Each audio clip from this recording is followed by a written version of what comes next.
एक ही दिन में थक गए अध्यक्ष महोदय। अरे आपको हमारी चिंता क्यों है भाई? माननीय अध्यक्ष जी, नेता प्रतिपक्ष जी रोज इस 5 दिन में अलग थलग पड़े दिख रहे हैं, अलग थलग पड़े दिख रहे हैं ना, कोई नहीं हो उनके समर्थन में। आपकी नजर हमारी तरफ ही रहती, क्या बात है? केवल हम 5 दिख रहे हैं आपको। नजरें इनायत करने के नजर इनायत इधर करो ना, मैं तो हाजिर हूँ। विजय जी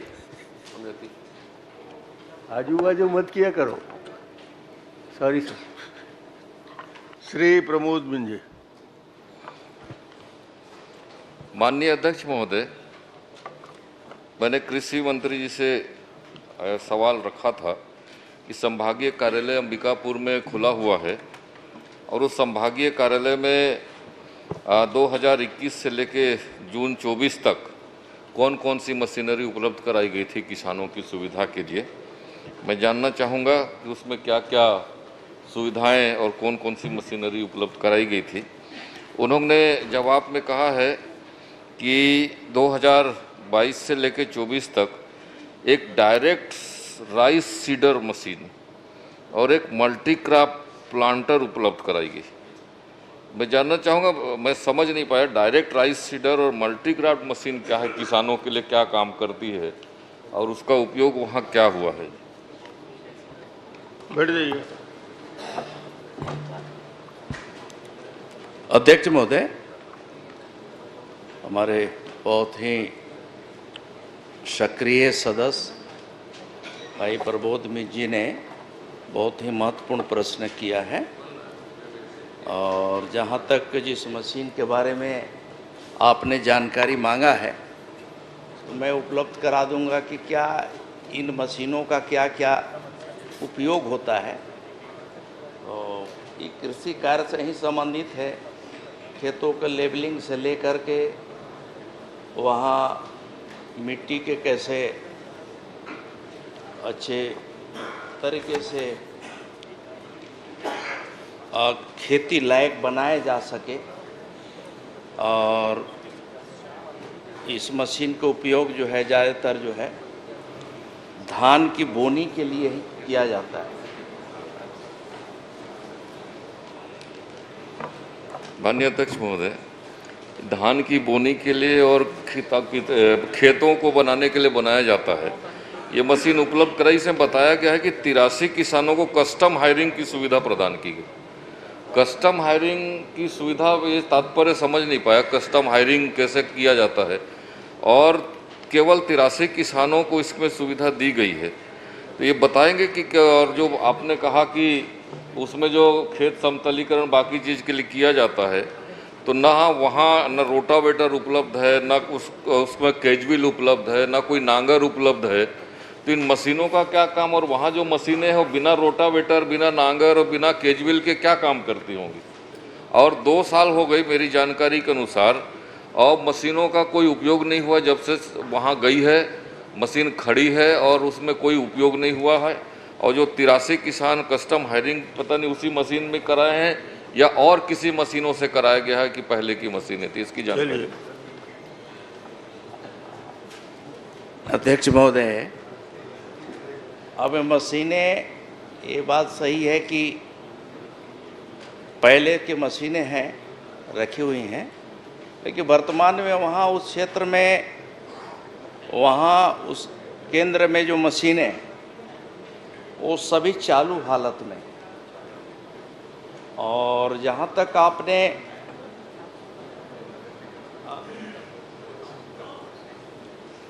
ये सभी मशीनें उपलब्ध हैं और किसानों को सस्ते में कैसे खेती करने के लिए, किसानी करने के लिए उन्हें मशीनों को उपकरण उपलब्ध हो सके, चाहे रोटावेटर हो, चाहे ट्रैक्टर हो, लेबलर हो, इन सभी मशीनों का एक सब्सिडी बेस पे किसानों को मशीन उपलब्ध कराया जाता है महोदय। अब ये बात सही है कि मात्र जो है 83 किसानों को वहाँ उपलब्ध हो पाया है। तो इस विषय को मैं काफ़ी गंभीरता से लेते हुए हमने विभाग को भी निर्देशित किया है कि ये जनहित का मामला है, आम जनों से, आम किसानों का कैसे हम बेहतर उनका बेहतरी के लिए काम कर रहे हैं, कैसे उनको अच्छी सुविधा दे सकते हैं। सरकार की जब इतनी अच्छी योजना है तो ये पूरी तरह से केंद्र सरकार के द्वारा जो संचालित योजना है महोदय, और मुझे खुशी है इस सदन में बताते हुए कि पहली बार भारत सरकार ने इस स्कीम को महत्व देते हुए हमें भारत सरकार से आवंटन जो पहले मिलता था उससे इस बार आवंटन डबल किया गया है महोदय।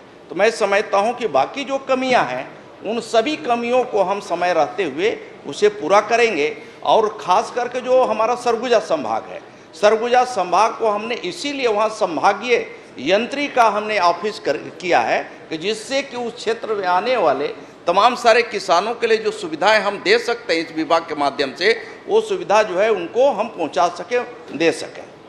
वो पूछ रहे हैं कस्टम हायरिंग क्या है, यही पूछ रहे हो ना आप? जी जी, कस्टम वो हायरिंग समझा कैसे- दीजिए इनको।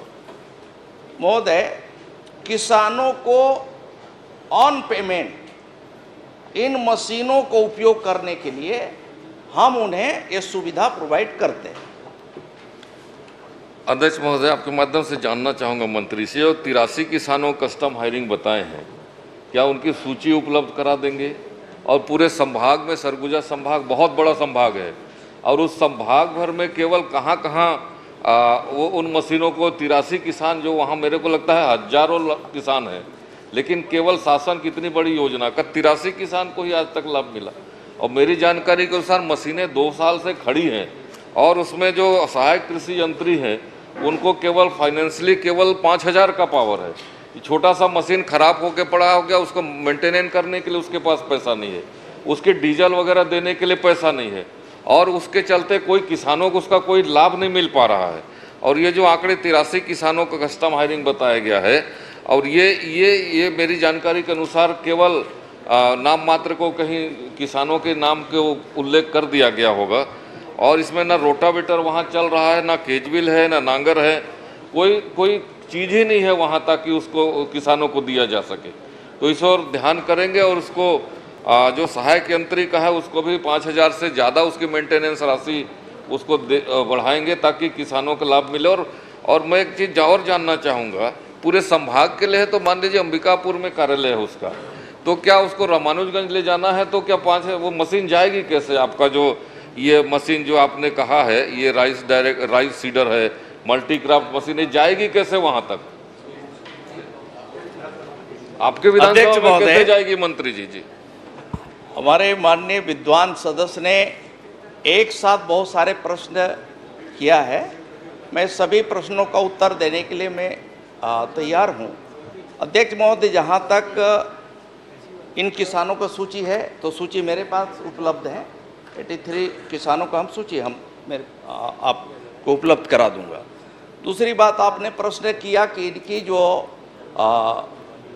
पेइंग कैपेसिटी है, उनकी क्षमता है, अधिकार है, उस अधिकार के तहत उनका कम है, तो उससे भी हम रिवाइज कर रहे हैं, उसे अपग्रेड कर रहे हैं। हमने कल ही इसे चर्चा के दौरान इस बात को सुनिश्चित किया है कि इनकी जो अधिकार है और उसमें वृद्धि करते हुए इसे हम बढ़ाएंगे। तीसरी बात आपने किया है कि बाकी क्षेत्रों के लिए, तो बाकी जिलों में भी हम बाकी पदों की जो कमियां हैं उसे भरते हुए इस योजना को कैसे अच्छे ढंग से हम चला करके आम किसानों को, जो गरीब तबका है, उसके लिए हम कैसे सुविधा हम दे सकें, इसके लिए हमारा विभाग जो है सुनिश्चित करेगा। सुश्री लता उसेंडी। माननीय अध्यक्ष महोदय,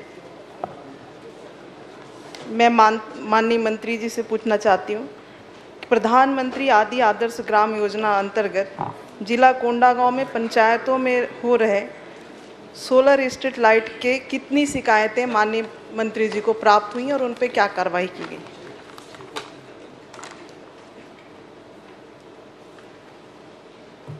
जी,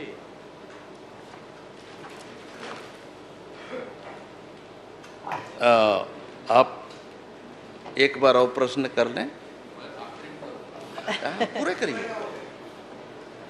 माननीय अध्यक्ष महोदय, प्रधानमंत्री आदि आदर्श ग्राम योजना अंतर्गत जिला कोंडागांव में पंचायतों में हो रहे सोलर स्ट्रीट लाइट कार्य से संबंधित कितनी शिकायतें प्राप्त हुई हैं और उस पर क्या कार्रवाई की गई है?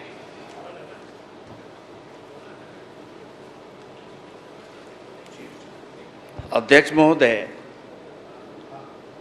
इस तरह से कोई शिकायत तो अभी प्राप्त नहीं हुई है। माननीय अध्यक्ष महोदय, माननीय मंत्री जी की जानकारी में और विधानसभा में जिन अधिकारियों ने गलत जानकारी दी है, मेरे पास सूचना के अधिकार के तहत पेपर है। माननीय अध्यक्ष महोदय, 1 तारीख को मैंने क्वेश्चन लगाया है और 12 जून को सूचना के अधिकार में एक प्रपत्र प्राप्त हुआ है जिसमें 3 लोगों ने शिकायत किया है और 3 लोगों के द्वारा जो शिकायत किया गया उसकी पूरी जांच हुई है और जांच जिनके द्वारा की गई है उन्होंने इसकी पूरी रिपोर्ट बनाकर भेजी है। अगर विभाग के पास जानकारी नहीं है और विधानसभा में जानकारी गलत दी जा रही है तो इनके ऊपर क्या कार्रवाई की जाएगी? क्या विधानसभा समिति से इसकी जांच कराएंगे क्या पूरे योजना का, जहां जहां पंचायतों में काम हो रहा है?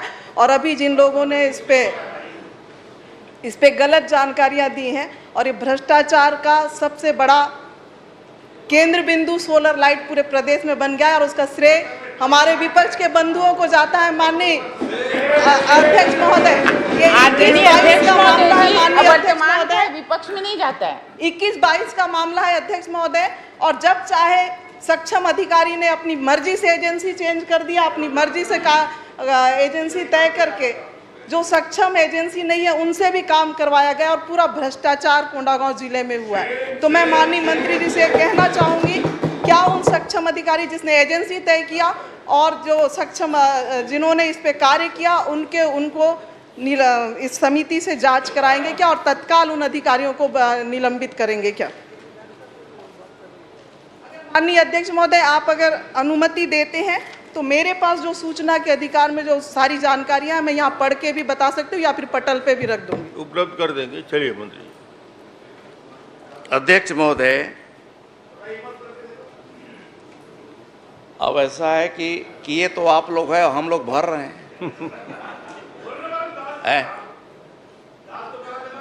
एकदम के कुछ भी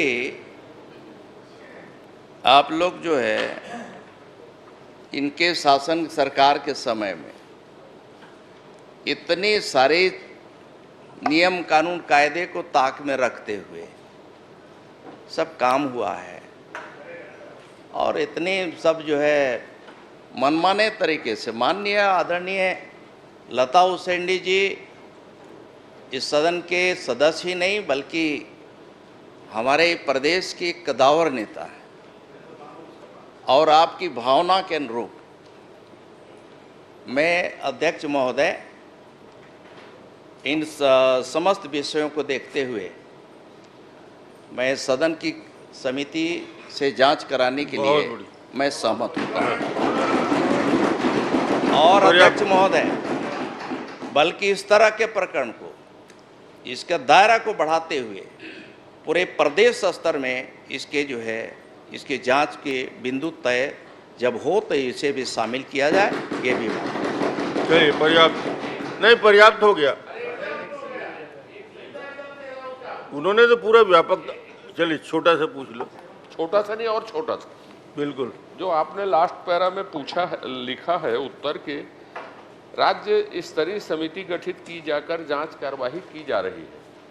तो राज्य स्तर की जो समिति जांच कर रही है वो बिंदु भी क्या आपके विधायकों की समिति में शामिल रहेंगे या आप प्रश्नों के अंतर्गत ही विषय को रखेंगे? अध्यक्ष महोदय, आप जैसे विद्वान सदस्य जब कोई बड़ी एजेंसी जांच करने लगती है तो स्वाभाविक है कि बाकी जो नीचे स्तर की जो जांच होती हैं स्वाभाविक उसमें समेट लिए जाते हैं, उसके साथ समाहित होते हैं। तो मैं समझता हूं कि अपने आप में एक बहुत विस्तारित उत्तर हमने दिया है और इसका विस्तार जितना कर सकते हैं वो सदन की समिति, आपके सदन की समिति तय करेगी कि आपको किन किन बिंदुओं को शामिल करना है। नहीं, ठीक है, इससे बड़ी कोई समिति नहीं हो सकती। पर्याप्त जवाब आ गया। श्रीमती हर्षिता स्वामी बघेल। अध्यक्ष महोदय, मैंने डीपीआर के संबंधित माननीय मंत्री जी से सवाल किया है, जिसमें माननीय मंत्री आदिम जाति विकास मंत्री महोदय जी से मैं पूछना चाहूँगी, डीपीआर बनाने के लिए प्रति परियोजना राशि प्रावधानिक किया गया था, फिर भी प्रावधानिक राशि से कम क्यों दिया गया?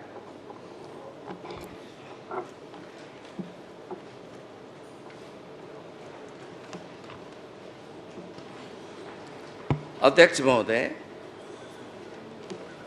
माननीय सदस्य ने जो जानकारी चाहा है कि इन्हें राशि कम कैसे दिया गया है। अध्यक्ष महोदय, वाटरशेड में होता क्या है कि इसमें एक तो जिला स्तर की जो कमेटी होती है, जिला स्तर के जो अधिकारी होते हैं, वहाँ से एक डीपीआर तैयार की जाती है और इसके बाद जो है हमारा डीपीआर जो है उसे प्रदेश स्तर की जो हमारी कमेटियाँ होती हैं वो करती हैं। और इसलिए जो जिला स्तर के जो काम हो रहे हैं वो जिला स्तर में उसके खर्च किए जाते हैं और इसके बाद प्रदेश स्तर की जो हमारी कमेटी होती है, प्रत्येक परियोजना स्तर पर एक बेसलाइन सर्वे का कार्य किया जाता है जो हमारे जिला स्तर के या फिर ब्लॉक स्तर के जो हमारे परियोजना स्तर के हैं। और सर्वे के पूर्व में निर्मित संरचनाओं का चिन्हांकन, उसके जियो टैग से लेके तमाम सारे बिंदुओं को शामिल करते हैं, उसमें जांच किए जाते हैं। इसके साथ ही साथ अध्यक्ष महोदय, जो चयन और जियो टैपिंग, हितग्राही चयन, स्व सहायता समूह का चयन, ये सभी जो है नीचे स्तर के हमारे जो परियोजना स्तर में होते हैं। इसके अलावा जो आगे के जो काम होते हैं वो स्टेट लेवल के जो कमेटियाँ हैं वो काम करते हैं, इसलिए ये राशि जो है उसके आधार पे दिए जाते हैं। जी अध्यक्ष महोदय, अभी मंत्री जी ने कहा कि जिले के आधार पे तो कोई ज़िला बड़ा है, कोई ज़िला छोटा है, जहाँ आवश्यकता ज़्यादा होती है, किसी में कम होती है, तो सबकी राशि एक समान कैसे? और दूसरा ये क्वेश्चन, क्या परियोजना में लगाने वाले अनुमानित बजट का 1% राशि डीपीआर तैयार करने के लिए उपयोग किया जाता है? यदि हाँ, तो प्रत्येक जिले के कितनी राशि दी गई है? देखिए, पहली बात तो मैं ये बता रहा हूँ कि ये जिलेवार आवंटन नहीं है, ये उसमें जो परियोजना बनते हैं कि 5000 हम हेक्टेयर में बना रहे हैं कि 4000 हेक्टेयर में बना रहे हैं, उसके आधार पे आवंटन जारी होते हैं और इसलिए उसके आधार पे ही 1% जो राशि निर्धारित है उतना राशि उन्हें दिया जाता है। और उसके तहत मैंने, जैसे आपने ही प्रश्न किया कि परियोजना में जिले में कैसे कम दिया, जिला स्तर में जो परियोजना स्तर में जो डीपीआर तैयार हो रहा है वहाँ के जो स्टाफ काम कर रहे हैं उसके लिए उनके जो खर्चे हैं वहाँ दिया जा रहा है, बाकी की जो राशि है स्टेट लेवल के जो हमारे जो काम करने वाले हैं उनको दिया जाता है। तो इस प्रकार के हैं इसमें आपने दिया हुआ है, आपके विभाग के द्वारा जो जानकारी मुझे प्राप्त हुई है उसमें जो प्रावधानिक राशि था, किसी जिले में 8.45 था, किसी में 11, लेकिन एक निश्चित राशि तय करके 4 लाख कर दिया गया। और ये 2021-22 के बाद 2022-23 और 23-24 में तो उल्लेख ही नहीं है। और अभी क्या डीपीआर हेतु प्रदान की गई राशि का भुगतान किया जा चुका है? यदि डीपीआर तैयार किया जा चुका है तो डीपीआर तैयार होने के पश्चात क्या क्या कार्यवाही की गई है, इसकी भी जानकारी दीजिए।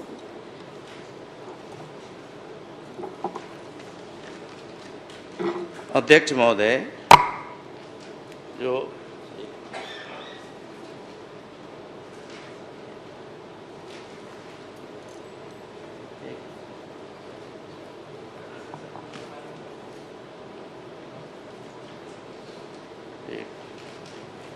जहाँ तक आपने डीपीआर के बारे में बात किया है, ये राशि जो निर्धारित राशि होते हैं ये राशि सब जगह दिए जाते हैं।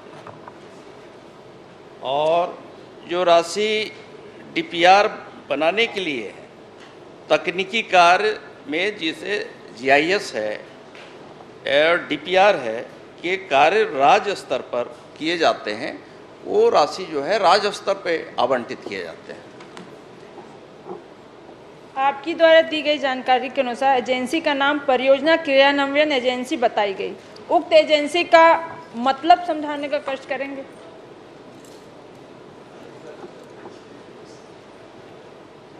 क्या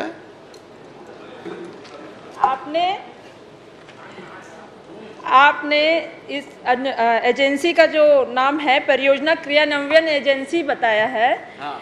तो उक्त एजेंसी का मतलब आप बताएंगे मुझे?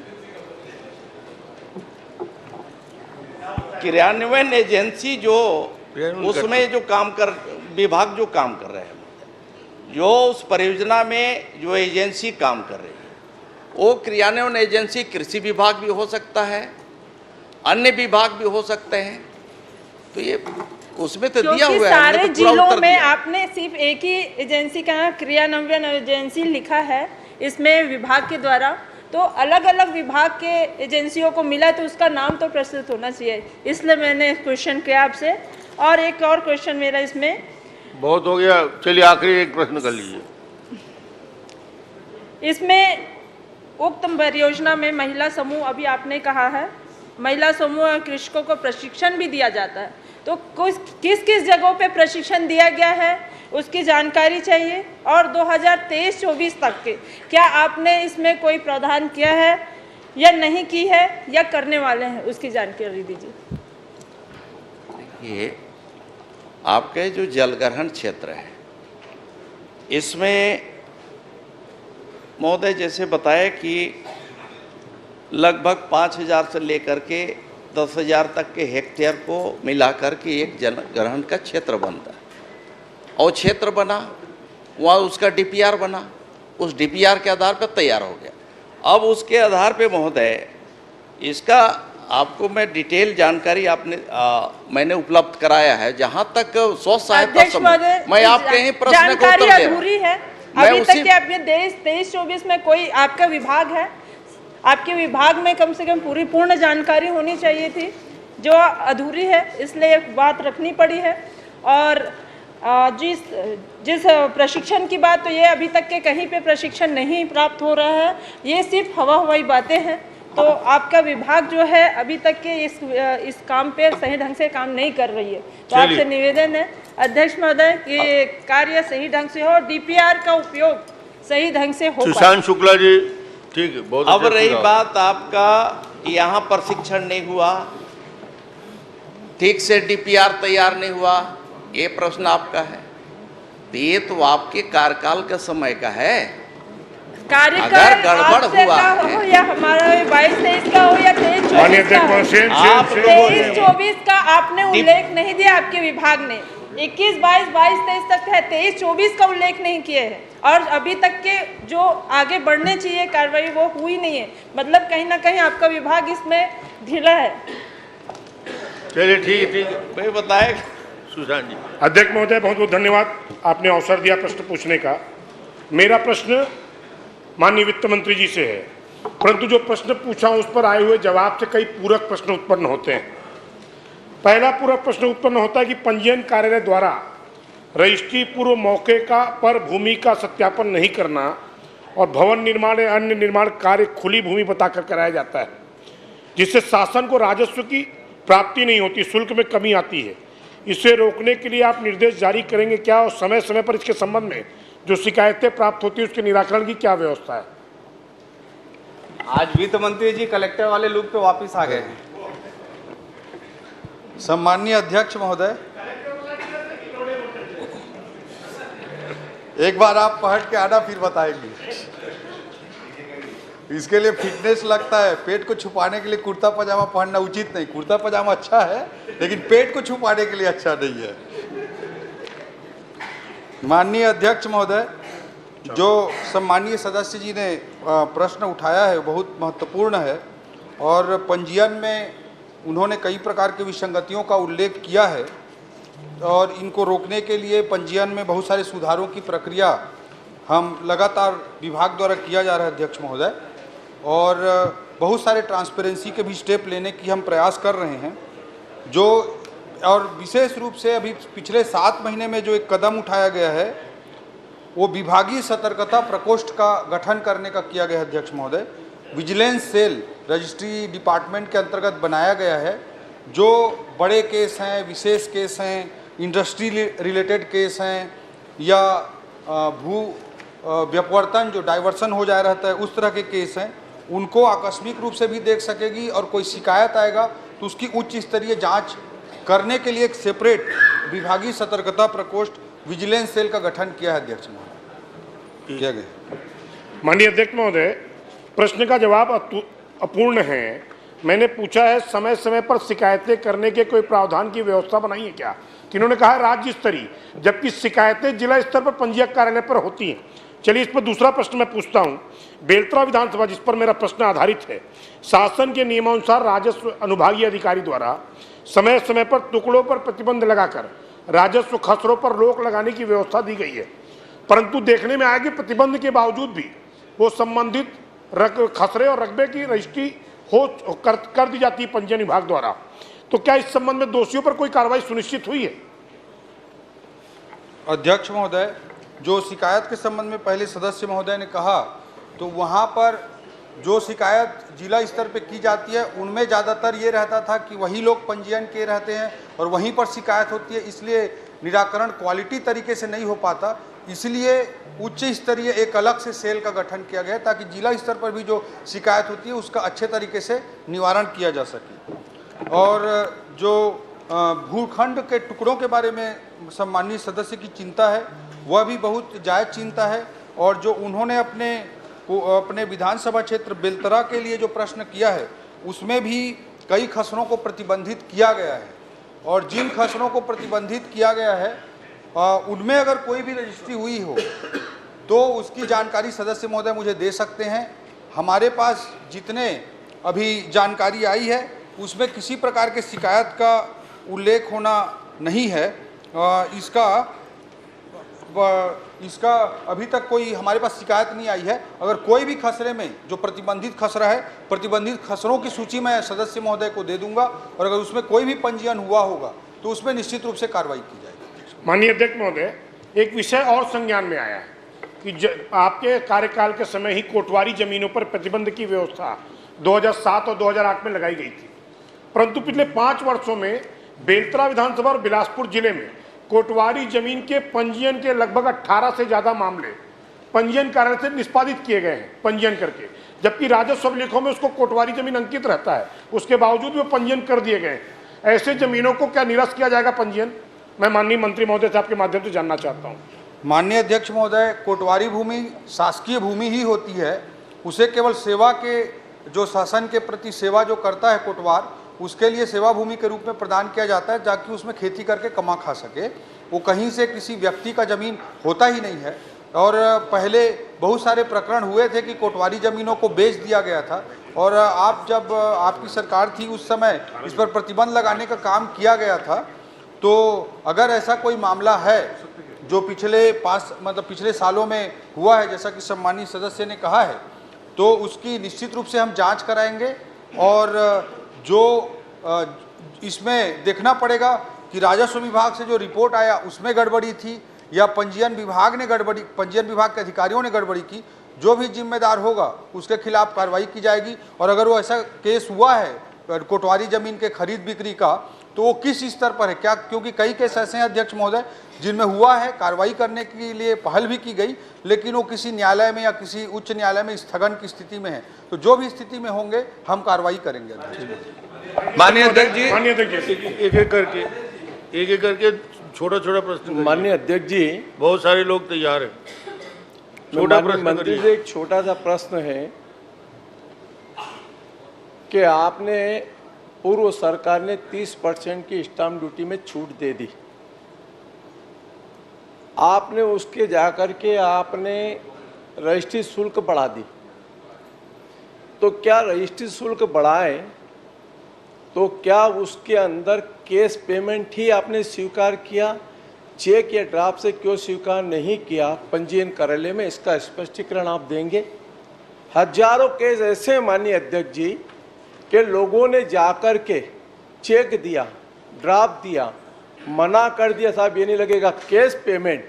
तो कितने लोगों ने इस प्रदेश के अंदर जो 30% छूट दी उसका लाभ उठा करके कितने % लोगों ने जो आपकी शुल्क थी वो नगद में जमा की है?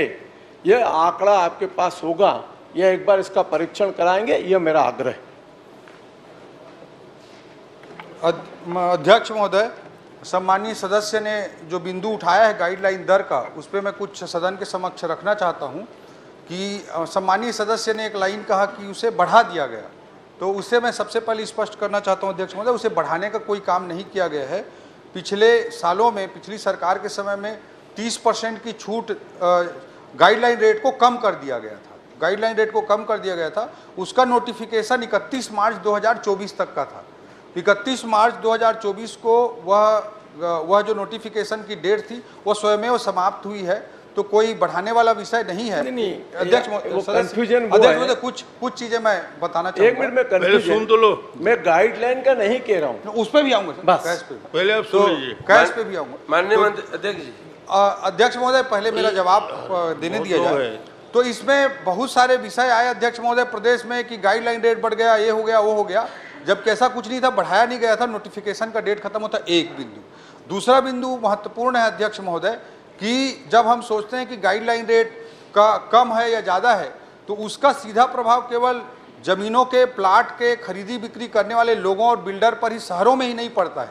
गाइडलाइन रेट जब कम होता है अध्यक्ष महोदय, तो उसका प्रभाव भू अर्जन होने वाले किसानों पर भी पड़ता है। और 5 सालों से जो जमीन का रेट नहीं बढ़ा था, बल्कि उससे 30% कम कर दिया गया था, उससे भू अर्जन में 4 टाइम्स, 30% की कमी मतलब 4 टाइम्स में 120% का भू अर्जन में किसानों को नुकसान हो रहा था अध्यक्ष महोदय। इसलिए ये स्टेप किसानों के हित में भी रहा। दूसरा चीज मैं कहना चाहता हूं अध्यक्ष महोदय, जब मार्केट रेट में और गाइडलाइन रेट में बहुत अंतर अगर आ जाता है, तो लोअर मिडिल क्लास के लोग, निम्न मध्यम वर्गीय परिवार के लोग जब बैंकों में लोन लेने के लिए जाते हैं, तो जो उनको लोन चाहिए, गाइडलाइन रेट कम होने के कारण लोन नहीं मिल पाता अध्यक्ष महोदय। इसलिए भी यह स्टेप मध्यम वर्गीय लोगों के लिए काफ़ी लाभकर हुआ है। माननीय सदस्य ने जो प्रश्न पूछा है बहुत महत्वपूर्ण है कि कैश में उसके पेमेंट हुए हैं क्या नहीं हुए हैं, इसकी अभी मेरे पास जानकारी नहीं है अध्यक्ष महोदय। मैं उसकी पूरी जानकारी इकट्ठा करके सम्मानीय सदस्य को उपलब्ध कराऊंगा और आगे बताना चाहूंगा कि आगे के लिए। एक मिनट जी, 1 मिनट सर। ये सबसे बड़ा विषय यही है इसमें अध्यक्ष महोदय कि सामान्य रूप से आपने गाइडलाइन में 30% की कमी कर दी, उसके अंदर 1 नंबर का पैसा आदमी का कम लगा आपने, लेकिन उधर जाके स्टाम्प ड्यूटी में तो अंदर तो आपने वो कर दिया, लेकिन मुद्रांक शुल्क के अंदर जाकर के आपने कमी कर दी। लोगों ने क्या किया, रजिस्ट्री शुल्क तो पटाए, लेकिन रजिस्ट्री शुल्क जहां भी है पूरे प्रदेश में 99% केस में जमा हुआ है। मेरा इतना ही निवेदन है कि एक तरफ राजस्व का नुकसान भी किए उधर, और लोगों ने केस में जिन्होंने जमा किया और लोगों ने ड्राफ्ट जमा किए तो उसको मना कर दिया, उसको केस है रायपुर के कहेंगे तो मैं आपको उदाहरण देके केस की डिटेल दे दूंगा। मेरा इतना ही आग्रह, इसको दिखवा लें। माननीय अध्यक्ष जी, ये बोल रही मैं आज उत्तर दे दिया है मेरे साथ। माननीय अध्यक्ष जी, माननीय मंत्री जी कहा थे कि कोटवार वन के जमीन है पूरा शासकीय जमीन होते, लेकिन आपके माध्यम से मैं कहना चाहता हूँ, फिर आप अन्य को अवसर देंगे। मैं आपके माध्यम से मैं कहना चाहता हूँ कि कोटवार की जमीन 2 प्रकार के होते हैं। मूल प्रश्न पूरा हो जाए, फिर अन्य सदस्यों को भैया निवेदन है आपसे। ये जी, मैं माननीय अध्यक्ष जी के परमिशन में खड़ा हुआ, मैं आपको मौका दे दूंगा। जो कोटवारी जमीन का विषय आया था उसमें उन्होंने सेवा करने वाला विषय बताया, जबकि मालगुजारी से प्राप्त भी कोटवारों की जमीन पर भी रोक लगी हुई है, वो भी पंजीयन निष्पादित हो रहे हैं। लेकिन एक विषय बहुत महत्वपूर्ण है इस पूरे सिस्टम में, पैन वेरिफिकेशन का प्रावधान नहीं है आज दिनांक तक, आधार वेरिफिकेशन का प्रावधान नहीं है आज दिनांक तक, पंजीयन शुल्क ऑनलाइन लेने के लिए कोई प्रावधान की व्यवस्था नहीं है, नगरीय निकाय राजस्व और टीएनसी जिसको हम अर्बन आवास के माध्यम से मानते हैं, इनके कोई संयुक्त कार्य प्रणाली नहीं है। इस कारण से ये जो अवैध पंजीयन है जिसमें शासन को राजस्व की हानि होती है, ये लगातार बने हुए हैं। मैं आपके माध्यम से माननीय मंत्री जी से जानना चाहता हूं कि क्या ऐसी प्रणाली आने वाले समय में स्थापित की गई जिससे राजस्व की प्राप्ति में कमी ना हो। सम्माननीय अध्यक्ष महोदय, रजिस्ट्रेशन डिपार्टमेंट में बहुत मेजर रिफॉर्म्स हम लोग लगातार कर रहे हैं। पूरे रजिस्ट्री के प्रोसेस को पेपरलेस बनाने के लिए हम स्टेप ले रहे हैं। और सम्मानीय सदस्य ने, आदरणीय राजेश मूणत जी ने अभी प्रश्न उठाया था कैश पेमेंट का, तो ऑनलाइन भुगतान की सुविधा ऑलरेडी प्रारंभ की जा चुकी है। ऑनलाइन पेमेंट की सुविधा प्रारंभ की जा चुकी है और जो कैश पेमेंट अगर कोई कर रहा है तो उसको छूट जरूर दी गई है कैश पेमेंट करने से, लेकिन पैन कार्ड का और आधार कार्ड का इंटीग्रेशन भी इस प्रोसेस से कर दिया गया है। तो अगर कोई कैश पेमेंट करता है तो उसकी पूरी जानकारी पैन के साथ अटैच की जा सकती है और कोई इनकम टैक्स में चोरी करने का प्रयास करेगा तो उसमें उससे आसानी से कैच किया जा सकता है। ये प्रोसेस कर दिया गया है। इसके लिए एक मोबाइल ऐप भी बना दिया गया है अध्यक्ष महोदय, और आने वाले समय में पेपरलेस, मोबाइल ऐप और फेसलेस रजिस्ट्रेशन की ओर हम आगे बढ़ रहे हैं। हमारी कोशिश है कि आने वाले समय में घर से लोग माननीय अध्यक्ष महोदय, ऑफिस जाना नहीं पड़ेगा। बाकी लोग पूछ रहे थे, आपके 3 प्रश्न हो गए। माननीय अध्यक्ष महोदय, हम लोग का भी प्रश्न अध्यक्ष महोदय 20 मिनट एक ही प्रश्न में हो गए। आपके 3 प्रश्न हो गए, शासन स्तर पर। आपके 3 हो गए। माननीय अध्यक्ष महोदय, इसी में पूछ रहे हैं बाकी लोग भी। चलिए, एक ही प्रश्न 20 मिनट। माननीय अध्यक्ष महोदय, प्रश्न लगा है आपसे सर। मैं आपके माध्यम से वित्त मंत्री जी का ध्यान आकृष्ट करवाना चाहता हूं। अंबिकापुर पंजीयन कार्यालय बहुत छोटा है, वहां पर पंजीयन कराने वालों की संख्या बहुत है, बैठने की वहां व्यवस्था नहीं रहती है, और अगर उपपंजीयक छुट्टी में चला गया तो दूसरे उपपंजीयक की वहां उपलब्धता नहीं है, और आईडी चेंज करने में कम से कम 5 से 7 दिन लगते हैं। उस पीरियड में पंजीयन कार्य बंद हो जाता है। ये बहुत बड़ी एक समस्या है। खाली आपका ध्यान आकर्षित करवाना चाह रहा हूँ कि इस ध्यान देंगे। हमारी कंपोजिट बिल्डिंग वहाँ तैयार है, उसमें अगर शिफ्ट की उम्मीद है। अभी के प्रश्न में आ रहे है कि बगैर मूल्यांकन किए पंजीयन जब होते हैं तो पंजीयन अधिकारी संबंधित रजिस्ट्रेशन को रोककर मूल्यांकन करने जाते हैं, जिससे आर्थिक लाभ प्राप्त करके उस अवैध खसरे को पंजीकृत कर देते हैं। मैं माननीय मंत्री जी से आपके माध्यम से जानना चाहता हूं क्या कि ऐसे अधिकारियों के विरुद्ध कार्रवाई सुनिश्चित होगी कि नहीं? चलिए धर्म जी। अध्यक्ष महोदय, ये बहुत रेवेन्यू का मसला बहुत पेचीदा है, हर जगह, हर विधानसभा क्षेत्र में। ये कोई सुशांत शुक्ला जी की अकेले समस्या नहीं है और ये बिलासपुर की समस्या नहीं है। मैं आपके माध्यम से माननीय मंत्री जी से कहना चाहता हूँ कि सदन में बैठे हुए 90 विधायकों को, जिनका जिनका भी जिला है, वहाँ के कलेक्टर को आप ये निर्देश देंगे क्या कि वहाँ पर टीएनसी के लोग रहें, रजिस्ट्रार रहे, तहसीलदार रहे, संबंधित एसडीएम रहें, और एक दिन सिर्फ रेवेन्यू के लिए कलेक्टर महोदय की उपस्थिति में, सांसद विधायक की उपस्थिति में, हो सके तो प्रभारी मंत्री अगर वहाँ रह सकते हैं तो उनकी उपस्थिति में सिर्फ रेवेन्यू के मसलों में हमारी बात को सुनने का प्रयास सरकार करेगी क्या? एक। और दूसरा ये है अध्यक्ष महोदय कि हर बात को तो विधानसभा में नहीं लगा सकते ना, कितनी समस्या को विधानसभा में लाते रहेंगे हम। तो आप जिले स्तर पर एक समय के अंदर में मीटिंग फिक्स करेंगे क्या? गवर्नमेंट का ऑर्डर जाएगा क्या कि हम लोगों को बुला के हमारे अपने अपने क्षेत्र की अलग अलग समस्या है तो उसमें रजिस्ट्रार रहे, टीएनसी रहे, एसडीएम रहे, तहसीलदार रहे, कलेक्टर रहे, हम वहीं के वहीं अपनी बात कहेंगे, उनको अपनी तकलीफ भी बताएंगे और उनको अपनी शिकायत भी देंगे, और हम सरकार का पक्ष भी जानेंगे कि आप उसमें क्या कर सकते हैं या नहीं कर सकते हैं। तो कृपया करके आप सदन में घोषणा करें कि हर जिले में मीटिंग बुलाई जाएगी और उसमें विधायक को कंपलसरी बुला के उनके समक्ष ही, और सांसद को और प्रभारी मंत्री आए तो उनका तो अधिकार भी है, स्वागत भी है। तो ये मीटिंग आप फिक्स कराएंगे क्या? हम आपका 80% प्रॉब्लम हमारा वहीं सॉल्व होगा, और नहीं होगा तो आज सुशांत लगाए हैं, अभी मेरा ध्यानाकर्षण आ रहा है भुइयाँ वाला, तो ये प्रश्न पूछ के कितना लगाएंगे? उतना तो कार्यकाल नहीं होता। प्रश्न हो गए, लंबा हो गया। आप बता दीजिए प्लीज। हाँ, बोल, अवसर दे रहा हूँ एक दो लोगों को, जवाब आप दे, सबका सुन लो आप, फिर आखिरी में एक से जवाब दे देना। राम कुमार, चलो राम कुमार जी। माननीय अध्यक्ष जी, अभी मंत्री जी बोला था इसी कि कोटवार मन के जमीन है पूरा शासकीय होते, लेकिन वो तो कलेक्टर रह चुके हैं, अभी मंत्री है। कोटवार के जमीन 2 प्रकार के होते, एक होते सेवा भूमि, एक होते माल गुजारी जमीन। तो माल गुजारी जमीन है, आप जैसे गौटिया मन सेवा करे बदे रहा, और वो मन के पक्का जमीन है। शायद आप लोग मंत्री या कलेक्टर ले जानकारी होना चाहिए। कोटवार तो ऐसा कमजोर व्यक्ति है, थानेदार जाते कोई मर गए फंसा के और निकाल, कलेक्टर चल दी और निकाल, हर चारों तरफ में कोटवार है, डंडा खाते, डांट खाते, और जमीन के पता नहीं का सब ओकर दुश्मन है। मोर आपसे निवेदन है, 4 पीढ़ी ले सेवा कर आवत है, कोटवार का जाके देखे 2 बूथे चौर नहीं रहे, ओकर लिए भी हम लोग चिंता करना चाहिए। और सब से जुड़ मिल के मैं कहना चाहता हूँ, कोटवार के जो माल गुजारी जमीन है ओला पक्का जमीन करके देवा, ओला छेड़खानी मत करा। वो मन इंसान है। आपके माध्यम से पूछना चाहता हूँ कि मालगुजारी जमीन के का आपके सोच है, आप ये बताओ आज। ठीक चलेगा। अभी अध्यक्ष जी अभी पूछ लीजिए। अध्यक्ष तो आप जी बैठिए। अध्यक्ष लिया यादव जी। माननीय अध्यक्ष महोदय, आपके माध्यम से चूंकि रजिस्ट्री के संबंध में माननीय चर्चा हो रही है, मैं माननीय मंत्री जी से निवेदन करना चाहता हूं, जहां भी ज़्यादातर मैं अपने ज़िले में देखा हूं कि रजिस्ट्री जो शुल्क लिया जाता है वो तो राजस्व में जाता है, लेकिन हमारे यहाँ सारे रजिस्ट्रियों में अनिवार्य 3,000, 5,000, 10,000 का रेट बंधा हुआ है। अकूत भ्रष्टाचार होता है, हर बिना पैसे दिए कोई रजिस्ट्री नहीं होती। उसको रोकने के लिए क्या आप कोई सार्थक कदम उठाएंगे क्या? चाहिए। मैं आपसे निवेदन जवाब दीजिए सबकी ओर से। जी, सम्माननीय अध्यक्ष महोदय, जैसा कि मैंने बताया कि बहुत सारे मेजर रिफॉर्म्स इसमें कर रहे हैं। ऑनलाइन पेमेंट, पैन कार्ड से इंटीग्रेशन, आधार कार्ड से इंटीग्रेशन, रेरा के साथ बैकवर्ड और फॉरवर्ड इंटीग्रेशन, भूया सॉफ्टवेयर के साथ इंटीग्रेशन, ये सारे स्टेप ले रहे हैं। मोबाइल ऐप बना रहे हैं, उससे सारे डॉक्यूमेंट्स को कोई देख सकता है, अपलोड कर सकता है। इस स्तर तक हम ले जाने का बड़ा काम कर रहे हैं अध्यक्ष महोदय।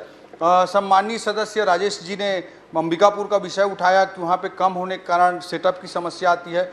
अध्यक्ष महोदय, पिछले इस बार के 2024-25 के बजट में रेवेन्यू स्टाफ में 15 तहसीलदार, नायब तहसीलदार का पोस्ट रायपुर में सैंक्शन किया गया ताकि काम अच्छे से हो सके।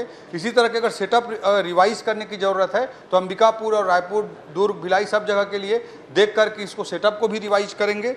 जो राम कुमार जी ने विषय उठाया है कोटवारी का, वो मूल रूप से राजस्व विभाग का विषय है और दशकों से जो व्यवस्था चली आ रही है उसी संदर्भ में मैंने कमेंट किया है कि शासकीय जमीन जो होती है वो सेवा भूमि होती है, लेकिन कोटवार के हितों का पर्याप्त संरक्षण किया जाएगा। मालगुजारी जमीन, जो मालगुजारी का अलग कैटेगरी है, शासकीय भूमि भी सेवा भूमि के रूप में दी जाती है। और सम्माननीय सदस्य धर्मजीत जी ने उठाया है कि वहाँ पर स्थानीय स्तर पर इश्यूज़ को एड्रेस किया जा सके, तो टेक्नोलॉजी के माध्यम से काफ़ी कुछ इसका समाधान हो पाएगा। सब लोगों का इंटीग्रेशन रहेगा तो टुकड़े की ज़मीन नहीं बिक पाएगी, तत्काल भूया सॉफ्टवेयर से लिंक रहेगा तो नामांतरण वगैरह हो पाएगा। बट उन्होंने जो कहा है स्थानीय स्तर पर बैठक करने के लिए, उसके लिए हम निश्चित रूप से संबंधित कलेक्टरों को निर्देशित करेंगे और ये बैठक सुनिश्चित कराएंगे।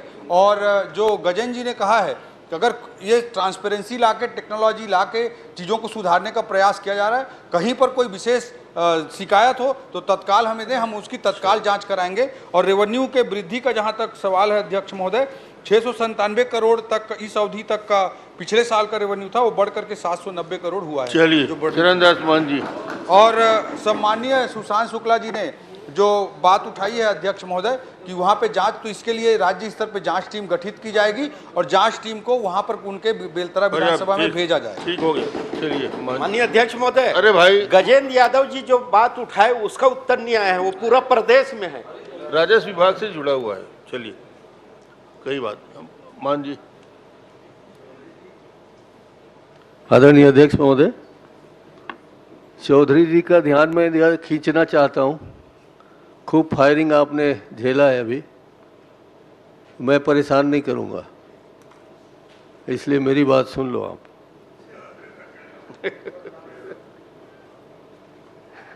पहली बात तो ये कहना चाहता हूँ अध्यक्ष महोदय, आप मंत्री जी स्वीकार करेंगे ना कि आप हमारे पड़ोसी हैं और आप जांजगीर जिले में दंडाधिकारी पद पर भी रह चुके हैं। प्रश्न बहुत सामान्य है। आपकी खदानें जो है मात्र 19 है वहाँ पर, जैसा कि आपने संख्या में दिया है।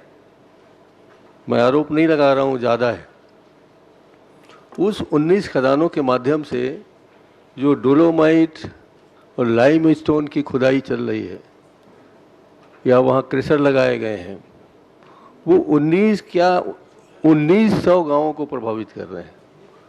वहाँ के किसान यही, जब भी आप जाएं, आपसे शिकायत करेंगे कि उसका जो राखड़ होता है, उसका सिल्ट जो होता है, वो उनके खेतों में जम रहा है, उनका उपज कम हो गया है और उधर से निकलने वाले को घंटों लग जाते हैं राखड़ की परेशानी से। तो मेरा प्रश्न ये था कि ये जो खदानों की आपने स्वीकृति दी है उसकी जांच बराबर नहीं होती। उसकी जांच होते रहना चाहिए और सही सही जांच होते रहना चाहिए। कागज में जांच होती है, जैसा आप समझते हैं मैं समझता हूँ, आप जानते हैं मैं जानता हूँ कि कागज में जांच होने का क्या अर्थ होता है, और वही जांच आपने कराई है, होती आ रही है, आपने नहीं कराई है, अभी तो आप 7 ही महीने क्या कराएंगे। तो मेरा निवेदन ये है कि यहाँ एक स्पेशल अधिकारियों का एक जांच दल बना दें। 19 के 19 खदानों में कितना उनको रकबा मिला था, कितना में खेती का मतलब डोलोमाइट उत्पादन कर रहे हैं, कितने में लाइमस्टोन का क्रशर लगा हुआ है, और किन किन आपने इसमें जो दिया है नाम अध्यक्ष महोदय, ये सब शक्ति जिले के हैं, जयपुर के हैं, आसपास के गांव के लोग गरीब लोग हैं, मगर वो खुदाई गरीब नहीं कर रहे हैं, वो खुदाई कलकत्ता वाले कर रहे हैं। रायगढ़ नहीं कहूँगा, कलकत्ता वाले कर रहे हैं, कुछ रायगढ़ के भी हैं, और दोबारा तिबारा शोषण हो रहा है। तो मेरी इन बातों को आप गंभीरता से समझे होंगे, ऐसा मैं समझता हूँ, और मुझे थोड़ा अपने उत्तर से संतुष्ट करने की कोशिश करिए कि मैं क्या कह रहा हूँ। सम्माननीय अध्यक्ष महोदय, डोलोमाइट की ये जो खदानें हैं उनका मसला आदरणीय नेता प्रतिपक्ष जी ने उठाया है, और उन्होंने कब क्या क्या निरीक्षण किया गया है उसकी जानकारी चाहिए थी, तो उनकी जानकारी, उनको सही जानकारी प्रेषित की गई है। लेकिन जैसा कि अध्यक्ष महोदय इसमें 2024 में भी कई जांचें हुई हैं, कई चेकिंग, कई निरीक्षण हुए हैं, लेकिन जैसा कि नेता प्रतिपक्ष जी चाहते हैं कि अच्छे तरीके से पुनः एक बार जांच हो, तो एक टीम बना करके सारे डोलोमाइट खदानों की जांच आगामी सत्र से पहले हम करवा देंगे एक बार पूरी तरह से। मैं और कुछ नहीं पूछते हुए एक कवि जी की शायरी कहूँ या कविता कहूँ, अनेकों प्रश्न ऐसे हैं जो दोहराए नहीं जाते, मगर उत्तर भी ऐसे हैं जो बतलाए नहीं जाते। तो आप कुछ उत्तर को बतलाना नहीं चाहते और मैं प्रश्न को दोहराना नहीं चाहता, उसको आप समझते होंगे इसका अर्थ क्या होता है। चलिए, दोनों समझ गए तब जरूर। राजेश जी, जांच की जाएगी अध्यक्ष महोदय अच्छे से। बिल्कुल जांच कराइए। सम्माननीय अध्यक्ष महोदय, मेरा प्रश्न है, कमल विहार प्रोजेक्ट के अंदर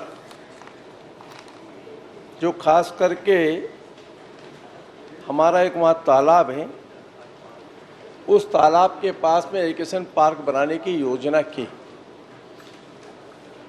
क्या वो 1600 एकड़ का जो पूरा प्रोजेक्ट है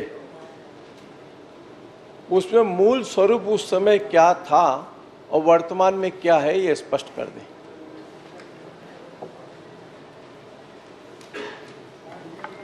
माननीय अध्यक्ष महोदय, जो सम्मानित सदस्य ने प्रश्न किया है, रायपुर विकास प्राधिकरण की कमल विहार योजना के तहत। एक सेकंड, ये प्रश्न कौशल्या विहार का है कि कमल विहार का है, क्या है नाम, क्या है उसका? कमल विहार है, कौशल्या विहार है? आप उत्तर कौशल्या विहार का दे रहे हैं, कमल विहार का दे रहे हैं? कमल विहार, कौशल्या विहार दोनों नाम में सम्मिलित है आज की तारीख में। नहीं, कि नाम कौशल्या विहार है, कमल विहार है। दो कैसे हो, एक था तो बाबा होगा। दोनों एक ही चीज है कि नाम को बदलेंगे? एक योजना के दो नानी हो भाई। अरे एक मिनट यार, थोड़ा, एक तो मोर में बोलना नहीं है, उमेश से बहुत पूछ लेकर मोर बारे में बोलना है कि नहीं बोलना है, वो बोला पूछ ले। दोनों साहब महत्वपूर्ण प्रश्न क्या है कि आपने वापस कौशल्या विहार का नाम कमल विहार स्वीकृत कर लिया है क्या, ये पूछ रहा हूँ।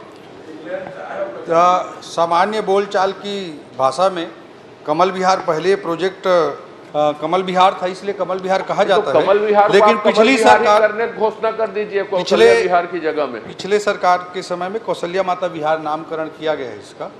तो वही कह रहा हूँ कि मूल नाम कौशल्या विहार, कमल विहार है, कौशल्या विहार की जगह में और कोई बना लीजिए। मूल नाम को बदलने की जरूरत क्या है, उसको घोषणा कर दीजिए साथ में, क्योंकि प्रिंट है इसमें कमल विहार आपने स्वीकार किया है, कौशल्या विहार का उल्लेख नहीं है, तो उसको वैसा स्वीकार कर लीजिए। अध्यक्ष महोदय, इस संबंध में सरकार के स्तर पर चर्चा करेंगे कि क्या होना चाहिए, और अभी फिलहाल मैं सम्मानीय सदस्य के प्रश्न का जवाब देना चाहूँगा। अध्यक्ष महोदय, रायपुर विकास प्राधिकरण की इस योजना के तहत बोरिया खुर्द स्थित गजराज तालाब के आसपास की भूमि का रायपुर विकास योजना पुनर्विलोकित 2021, मतलब 2021 का पहले वाला जो मास्टर प्लान था उसमें आमोद प्रमोद प्रयोजन अंतर्गत क्षेत्रीय उद्यान सिटी पार्क इसका लैंड यूज था 2021 के मास्टर प्लान के हिसाब से। तब प्राधिकरण द्वारा उक्त भूमि में नगर तथा ग्राम निवेश अधिनियम 1973 के तहत जो टाउन प्लानिंग स्कीम की गई उस समय कौशल्या विहार कमल विहार के रूप में, तो उसके तहत स्वीकृत लेआउट के अनुसार स्वीकार्य योग्य इसमें लेआउट में लिखा गया है।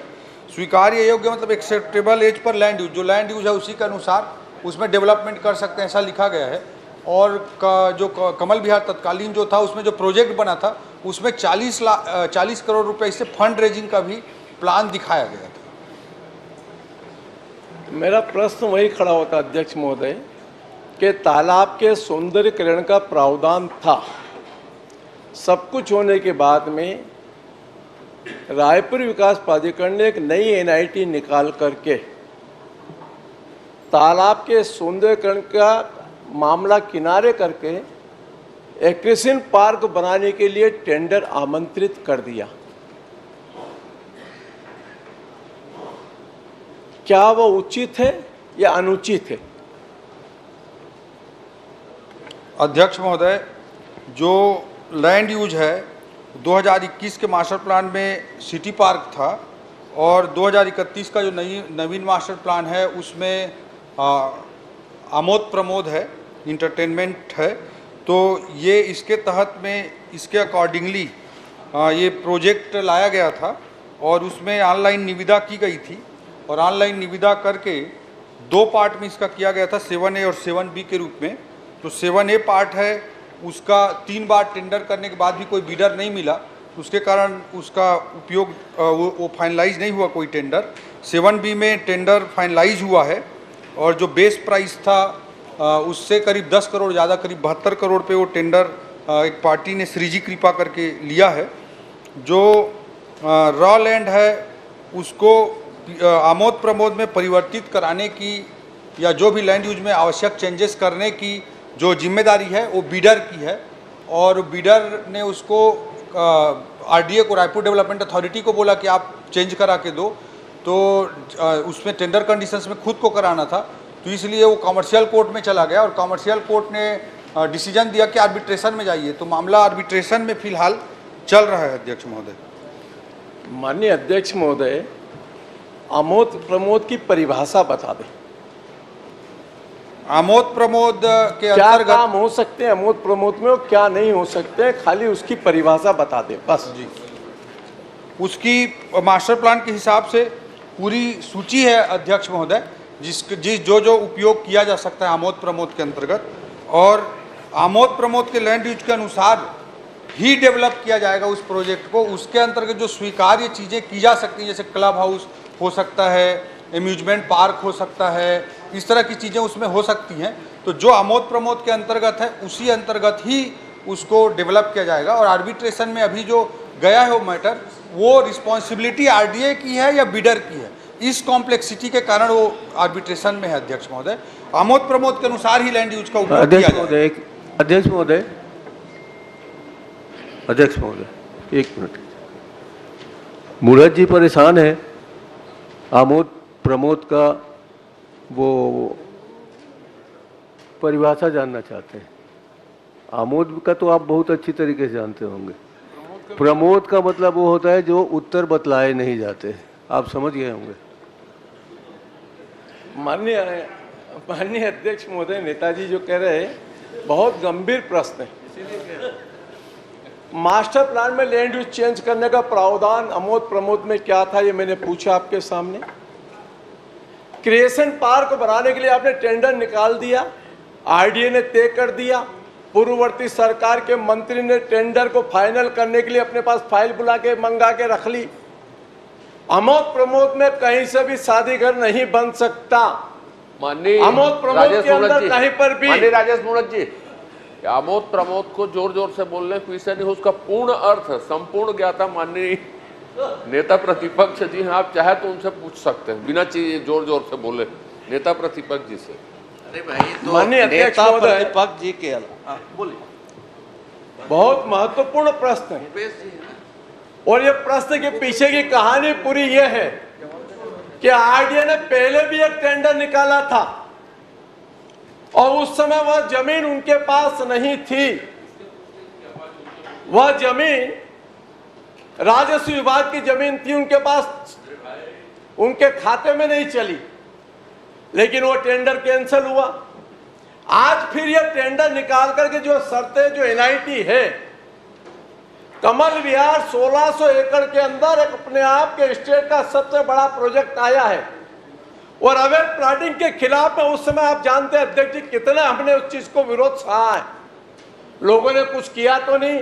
अभी अजय चंद्राकर जी बोले थे अब क्या करेंगे, कुछ कर तो पाए नहीं, खाली नामांतरण कर दो। नए राजधानी के अंदर ईटा जोड़ नहीं पाए, खाली खंबा लगा दो, नाम लगा दो कि इसके नाम पर ये, इसके नाम पर ये। इसी प्रकार से माता कौशल्या का नाम ला करके वहां पर लगा दिया, पूरा अंधेरे में डूबा पड़ा प्रोजेक्ट। लेकिन इसके अंदर जो भी नियमों के विपरीत जाकर के लैंड यूज चेंज कर सकता है क्या रायपुर विकास प्राधिकरण? सीधा प्रश्न। रायपुर विकास प्राधिकरण को प्रावधान नहीं है। लेआउट प्लान में जो भी संशोधन करना पड़ेगा रायपुर विकास प्राधिकरण को टाउन एंड कंट्री प्लानिंग के पास भेज करके पुनः लेआउट प्लान अप्रूवल कराना पड़ेगा। और बिना उसके कराए अगर एनआईटी निकाल सकता है, टेंडर आमंत्रित कर सकता है और टेंडर ओके करके रायपुर विकास प्राधिकरण ने ओके कर दिया, उस आदमी ने अपनी मनी पटा दी और मनी पटाने के बाद में फाइल मंत्री जी ने मंगा ली और अपने पास रखी और उसका निर्णय इसलिए नहीं हुआ कि वो व्यक्ति ने अपना टेंडर वापस नहीं लिया। प्रश्न कर रहे हैं जी मेरा सीधा राजेश जी, प्रश्न है कि सुझाव है? नहीं, उस पर प्रश्न यही है कि बिना लेआउट प्लान चेंज किए कैसे टेंडर आमंत्रित हो गया? अध्यक्ष महोदय, जो सम्मानीय सदस्य ने कहा है, सबसे पहले तो पहले 2018 में प्रयास किया गया था। उस समय सम्मानीय राजेश मूणत जी मंत्री थे। उस समय आरडीए के माध्यम से उसको डेवलप करने का प्रयास किया गया था और आरडीए की वित्तीय स्थिति बाद में खराब होती गई तो अच्छे से हो नहीं पाया। जो वैकल्पिक योजना पार्ट 2 आया उसमें इस लैंड यूज इस लैंड को कॉमर्शियल व्यावसायिक प्रयोग करते हुए इस प्रोजेक्ट को आगे बढ़ाना था, जो कि टाउन कंट्री प्लानिंग ने रिजेक्ट कर दिया, उसके कारण नहीं हो पाया। तीसरे स्तर पर जो प्रोजेक्ट आया है तो इसमें पहली चीज़ तो ये ज़मीन अभी वर्तमान में आरडीए के नाम पर है और दूसरा चीज़ जो लैंड यूज चेंज किए बिना प्रोजेक्ट कैसे लगाया गया ये विषय है सम्मानित सदस्य का।